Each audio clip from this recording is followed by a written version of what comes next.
Speak it up, holding on. Trigger, you've done it, you champion.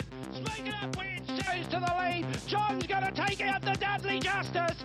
And that's Mr. Ali. It could be. He's fighting back. Oh, look at him. Speak it up, does it. Welcome to Mobile Rolling, brought to you today by Sports Centre Port Road, Hindmarsh, where you'll find an unbeatable range of corporate and sports uniforms and a new range of Etches trophies. And also welcome my co-host, Lockie. Thank you very much, Rocky. It's a pleasure to be here and a fantastic initiative to put this show together. I'm looking forward to being a part of it. Yep. Plenty happening in harness racing too, mate. We've got to get through a fair bit today. First thing I want to bring up is the 2019 Allwood sale. Well, from what I know, it's coming together quite well at the moment. It's I think they got it right with switching around the date of the SA Cup to fall the night before the sale, so it's attracting plenty of interstate interest at this point in time, and I'm sure it's going to be bigger and better than last year's sale, that's for sure. So we're hoping the winner of the Cup the night before will spend their prize money on 4 or 5 yearlings the next day. Is that that's the plan? We're hoping. I mean, it is a great initiative though, the $100,000 race, and then there's a couple of other races in that 50 range, and it really is, because it's narrowed down to 35. A lot of those, not a lot of those, but a percentage of those won't make it to that race. So all of a sudden it becomes quite an attractive race to win. Well, it worked last year when we had the Gawler Cup the night before along with the Kindergarten Stakes, and this year, just planting the SA Cup the night before, all of a sudden you're on the top of a gold mine almost. So yeah, I think it's all coming together quite well. The committee for organising that sale are doing a fantastic job and working extra hard to make sure it all comes together. And again, a great initiative by Harness Racing SA. And it's attracting more and more quality size, if you like, into 2019 as well. So so it's looking good. That's for sure. No, it is really coming together quite well at the moment, Rocky, which is fantastic to see. Now we need to increase turnover, obviously, into harness racing. There is one new initiative where we've got a form guide going out to 100 hotels at the moment. Can you give us a bit more info on that? Yeah, well, the marketing department of Harness Racing SA have come together and put together a form guide that goes out to about 100 odd pubs around South Australia. It goes to all corners of the state, the southeast, to far north, anywhere you can think of. Pubs around the state will have this document in their betting area of their pub, and it will give punters a guide of what to bet on. And we've assembled together about 3 quality tipsters, and they're coming together and putting together this document every week for the 2 race meetings that are currently staged in South Australia, and they are put out on the day of the race meetings at the pubs, and it gives punters and people who go to these pubs a bit of an insight on who to back, and no other code is really doing that, and it kind of gives them an edge on and that important information if you're going to be betting on harness racing in this state. So a great initiative by the marketing department of Harness Racing SA to put that product together, and it's come together quite well over the last few weeks, and I'm sure if you're out and about hitting the town or anywhere around the suburban area of Adelaide, you'll find that document in a pub close to you very soon. Now, those 3 quality tipsters, is El Stace anywhere to be seen on those? Yeah, he might be somewhere. He's there? Somewhere, but... so you can feel that heat coming into it to make sure pressure, that those 100 hotel full of punters... Oh, yeah, exactly. Don't worry. Who's this El Stace that's tipped 7 out of the 8 last week? Don't worry, if I have a shocker, I think I'll be getting a phone call from a certain someone, that's for sure. So, no, I'm very honoured to be a part of that. It makes me work a little bit harder, I think, to tip a winner, knowing that a document is going out to multiple pubs across the state. So, it's good fun. It's fantastic. I'm very lucky to be involved in it, and it's come together quite well over the last few weeks, that's for sure. Fantastic. See the boys down at Modry Battery Services. With over 40 years of experience in batteries, stocking the largest range in supercharged batteries with more power, longest life and battery warranty. They specialising in auto electrical and aircon regas and repairs. Very happy to introduce our first guest for the show this year, Jumpin' Jack Bashara, well known in the 80s and 90s at Globe Derby, probably the pioneer of introducing horses in from New Zealand. JB, I want to start really with What was the thought process behind going to New Zealand in the first place? Well, at the time, trotting was going very good in the late 70s and early 80s, and New Zealand horses were coming to Melbourne and Perth and winning races, and I thought getting hold of a good group of syndicates to get New Zealand horses, to go over there and drive them in trials and bring them back here, have a bit of success with them and bring more people in the industry. Yeah. And it worked. It worked in good ways. So when you went over there, it wasn't just a matter of someone saying, we think this horse would be suited to South Australia, no. JB. What was your process when you got there? What did you go through to get? I went through trials and speaking to people I knew, and going to a few trot meetings over there, seeing horses that I liked, and then negotiating to see if they were for sale, and then driving them in the trials and getting them fully vetted. And the transport then was the boat from Port Chalmers or the plane from Auckland. Quite a big variation in prices. The plane back then was about 3,500, yep. And it was about 1,500 on the boat, which took 2.5 days to come across. And was there a reason why you started flying them out rather than the boat? Was there a... Well, it was no. The boat had good stabilisers on it, but a lot of horses on the boat, you'd have to climatise them. Yeah. Whereas if they came over on the plane, they were over in 2 or 3 hours, settled in better, and you could probably race them in 2 to 3 weeks' time after they arrived. Yeah. But with the boat, you definitely needed to let them go out in the paddock for a month. Can you remember the first one you brought out, JB? The first one we brought out was a horse called Our Lucky Fling.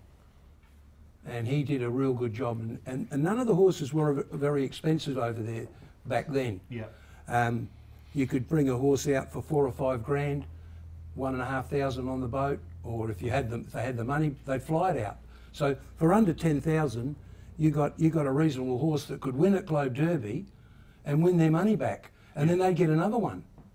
And so the industry flowed. Yeah. And the stake money was good in that they had $10,000 races every month. Yeah. So at your peak, how many New Zealanders did you have in your stable at one time? At one time, 10. Wow. 10 horses from New Zealand at one time. Mount Sampson's, Our Badger's Boys, the Hand Grenade, a fella, just at the time. Mount Sampson was one I remember as one of my favourites in the 80s. Yeah. And I know he's one of yours as well. Can you tell us a bit about how good you think he might have been if he was sound? Yeah, well, when we first got him over here, he'd only had 4 starts for 2 seconds, and he raced in the Sky Channel heats in the Cup. He won the heat by a big margin, and he ran second in the final and broke a pedal bone.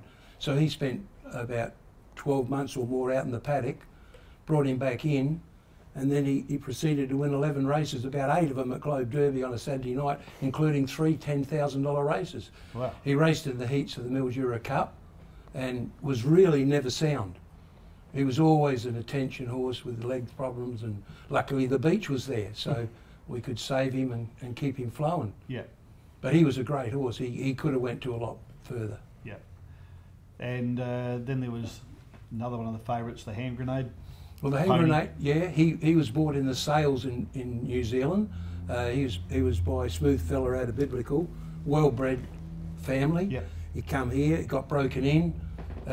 We trained at Days Road fast work back then, and like he could, without even asking him, he'd peel a 30 quarter off. Right. And he was just a small, nuggety, very, very fast horse. Now, unfortunately, JB, a few weeks back, we lost a well-respected industry participant in Alan Smith. Yeah. Talk to us a little bit more about your relationship with him back in the day.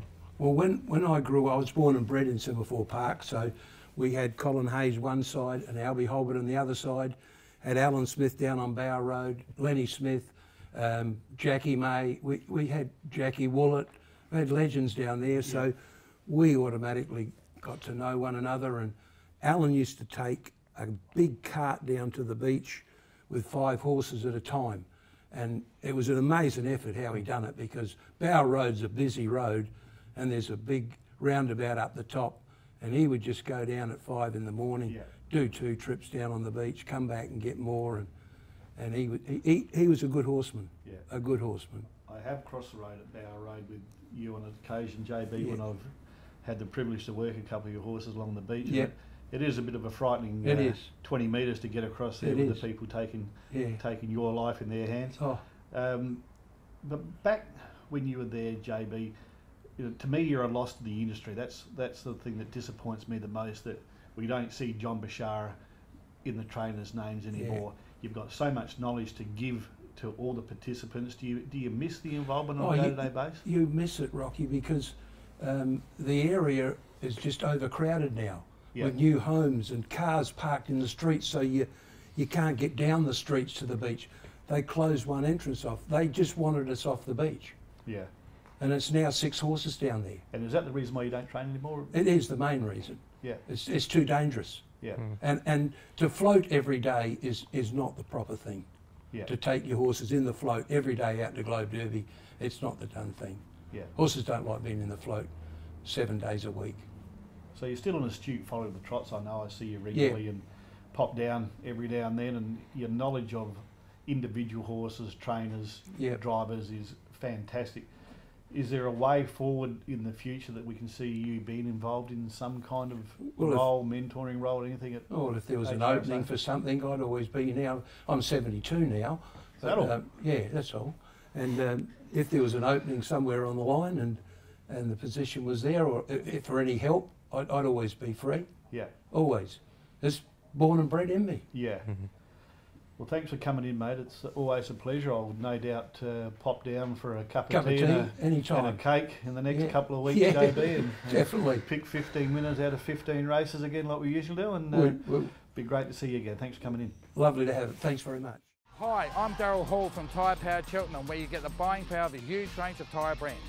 We stock all major big brands: Toyo, Kumho, Mickey Thompson, Maxxis, Michelin. So come down and see me at Tyre Powered Cheltenham. Joining us at the desk now on Mobile Rolling is the CEO of Harness Racing SA, Ross Neal. Now, Ross, it was only a few weeks ago you made the transition from Chief Steward to your new position as CEO of Harness Racing SA. How are you finding the transition of roles, and how are you finding the new role as CEO? Yeah, thanks, Lockie. Yeah, 1st of August I commenced effectively the role of CEO, and it's been an interesting change. Having previously managed teams of people, it's not too foreign to me, that part of it, but certainly the racing, not going to the races on a weekly basis with a tie on is quite strange for me, having done that for the last decade. But no, it's an interesting transition, and there's harness racing is facing the same challenges as a lot of other sports and spectator sports of getting people to the races and getting them to wager on harness racing. So we're looking to make some changes and upgrade our product, and it's all about wagering. That's where the money comes from to fund wagering. And you would have seen, we've cut our meetings down to 2 a week at the moment in this time of the year, and that's working really well. We've got our average starter numbers up by at least 1.2 horses per race, which is really good across the board. And the more horses you have in races, the more people wager on them. It's a simple fact, and we need to get our starter numbers up, and we're looking at different initiatives to do that. Will you go back to 3 meetings in the future, Ross? Do you see that happening, or are you just comfortable right now with the 2? I think we're finding our feet at the moment, but no, the goal is to get to 3 meetings a week in the summer when we have our larger pool of horses to draw from. But it's very much a wait and see situation at the moment, but it's the indicators are good. As I say, the field numbers are up, and as a consequence of that, people are wagering more on SA Harness, which is a strong positive. That's excellent. There's been a lot of talk recently in the industry about the new track that the Gawler Harness Racing Club have put together over the last few years. What do you think their future is when it comes to racing at that venue in the foreseeable future? Yeah, well, we conducted one meeting there in early March, which was a success, and was really seen as a test run for a number of people, including the industry, but also local council and local government, to see how the infrastructure would cope, roading and stuff like that. So it ticked all the boxes with respect to that, and the track is. The club are doing a great job out there by upgrading it, and it's a great facility, and obviously it'll have its place in the roster for harness racing, and everyone that speaks of Gawler speaks of it in high praise, and it's a good facility. So when you slid your shoes under the desk, when you took the roll over, how long did it take you to identify what probably the two main key areas where you had to focus in the next few months? Probably identified those a few months ago, to be honest, and made some submissions to the board with respect to where I saw the industry progressing. And as I've stated, wagering is our number one income source, and we're not like some other sports or some other racing venues where they have income from other streams. Ours is primarily off the grass, as the saying goes, and it's related to wagering. We don't have a hotel that we get rents from, or we don't have other businesses.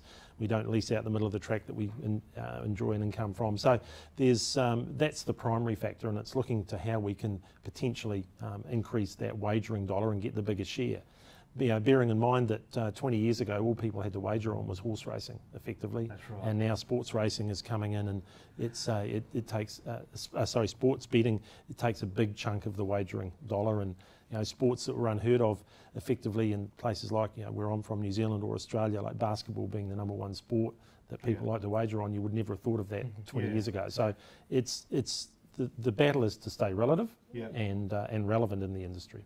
It certainly was the key, wasn't, with internet betting came in, it was an explosion, but wasn't necessarily a great explosion for even thoroughbreds and greyhounds. But our particular interest is harness racing because of all the various sports that you can bet on, and the demise of bookmakers almost everywhere now, that we don't have that character, if you like, for people to come to the track and try and beat a bookmaker. It's pretty simple to sit at the hotel or sit home and have a bet. Absolutely, and we've got to make sure that our product's the best it can be that we produce, and practically all the wagering now is done on or off track. So it's done by people looking at a television screen or a phone or a monitor, and so what they see has got to be first class, and we've got to make sure that the product that we're presenting, both in the standard of horse racing and the venues, they portray the industry in South Australia to the highest possible opportunity that we can get it to. Now, we talk about the horse population here in South Australia. Was that an alarming 290 horses in work, which was conducted a few months ago, when you were chairman of Stewart's? What are Harness Racing SA trying to do to get more people involved in the sport and get that horse population to a more substantial and level here in South Australia? Okay, well, the two components really are the horses and the people. That's the two separate components. I'll deal with the horses first. It's probably the easier one. We've introduced a trial period where we are rating the trotters rather than actually having them race off their actual correct marks. So it's really it's very similar to what the thoroughbreds have done for 200 years. Really, it's a subjectively based assessment of a horse's ability and takes into account a number of factors, whether their form's progressive or it's regressive, how long since they last won. Greyhounds did it as well, effectively. They do drop back grades after a couple of unplaced runs.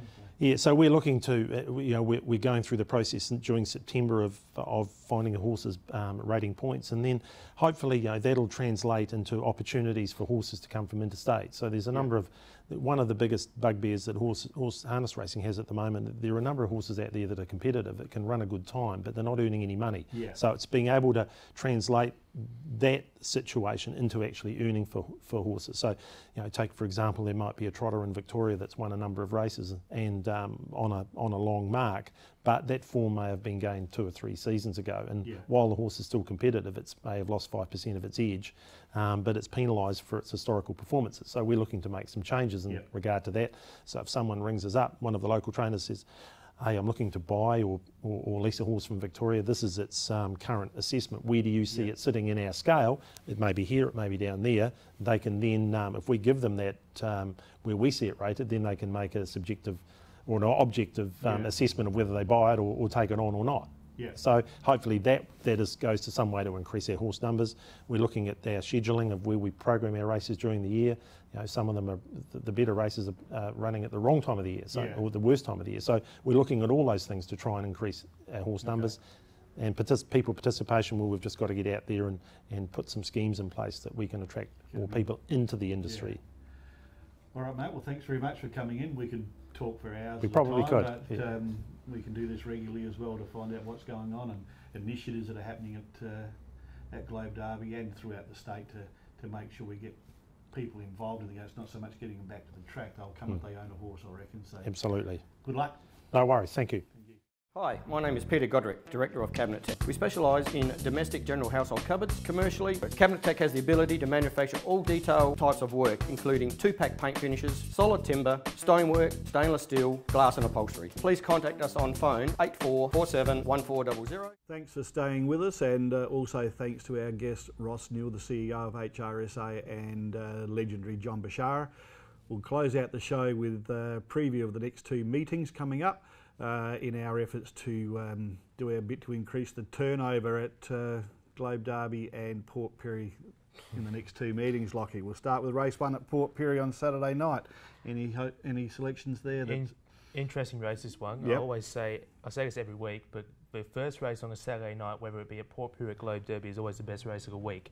And this is no exception. I've gone with Daddy Longlegs from the car park out wide. Look, he can lead from there. He can lead from there. He has the ability, and he has, over the mile, he's been performing really well for the Jill Nelson camp, and in fact her stable overall has been performing really well.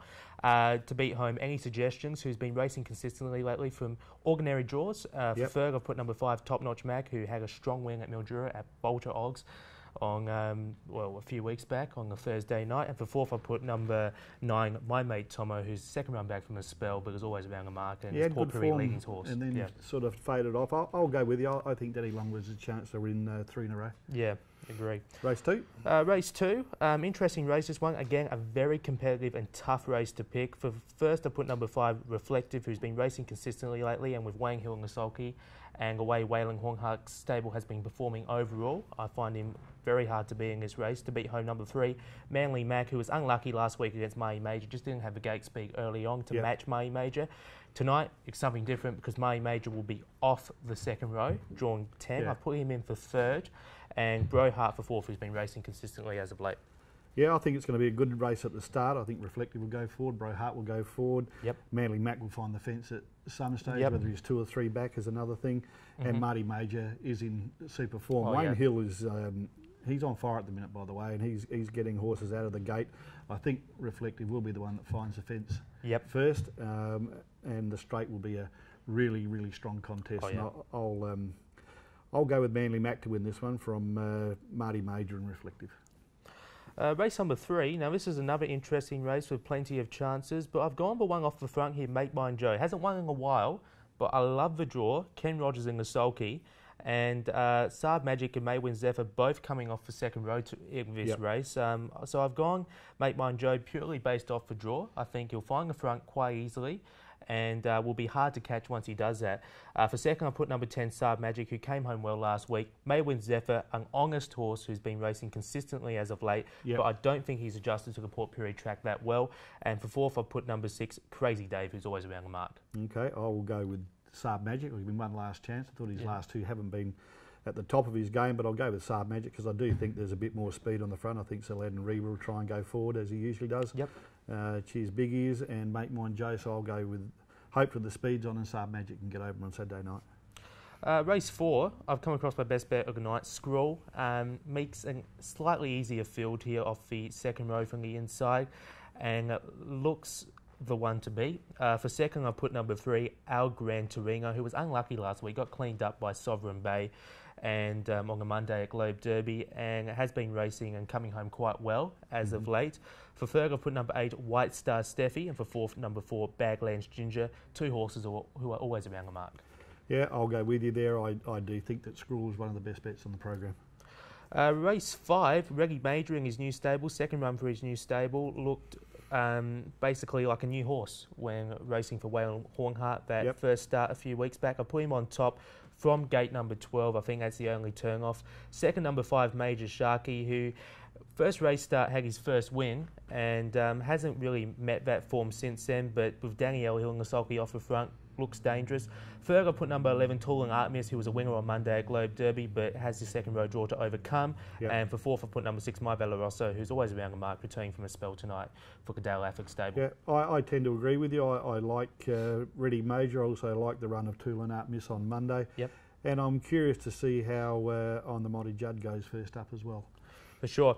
Race number 6, on top here I've put last week's winner Vibellum, number 8, to beat home number 3, Atomic Blue Chip. For fourth I've put number 2 here, Graffiti Longbow. For third I should say I've put here number 2, Graffiti Longbow. And for fourth, number 1, Glacier Heights.